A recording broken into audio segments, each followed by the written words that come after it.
In 2026, we are still baking our sourdough loaves with our deep covered baker from Pampered Chef. He's very, very well loved at this point because it's the only vessel that I've been using to bake my loaves in, and it's so successful. So this is, we're not oiling it, it's already seasoned. If your deep cover baker is not seasoned, you can go ahead and put a little bit of olive oil or avocado oil in there, just give it a little brush or a little bit of butter. And then we're going to take our loaf of sourdough bread that has done its cold proof. So first it did bulk proofing. The bulk proofing is where it sat on the counter and rose up in size, and then cold fermenting is where it went into the refrigerator to bulk up a little bit and develop its beautiful sourdough flavor.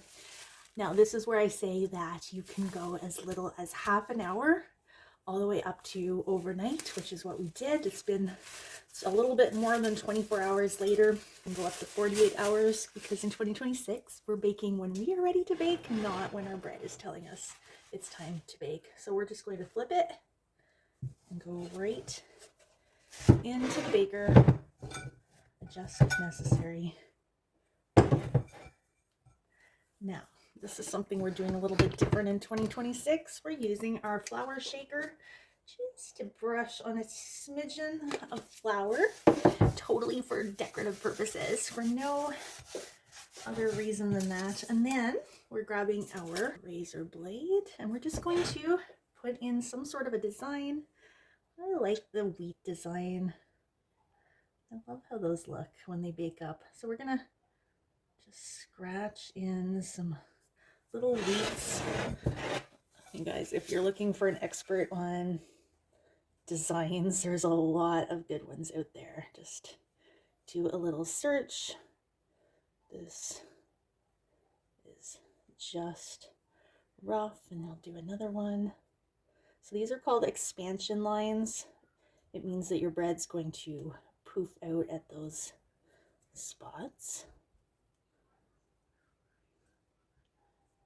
And you might want to go in a little bit deeper there and kind of on an angle.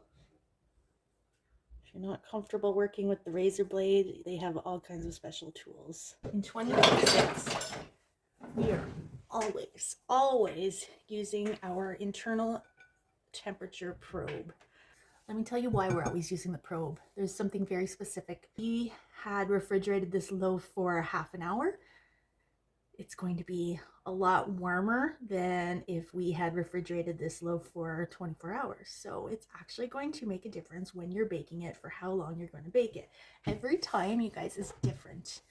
How, you know, if you cooked supper in your oven and your oven's still warm, it's going to be different again. You know, the room temperature, if it's cooler in here, which it is because it's winter, it's going to be different. So using our internal temperature probe is going to give us perfect results every single time. So right now we're starting at, right out of the refrigerator, 40 degrees-ish.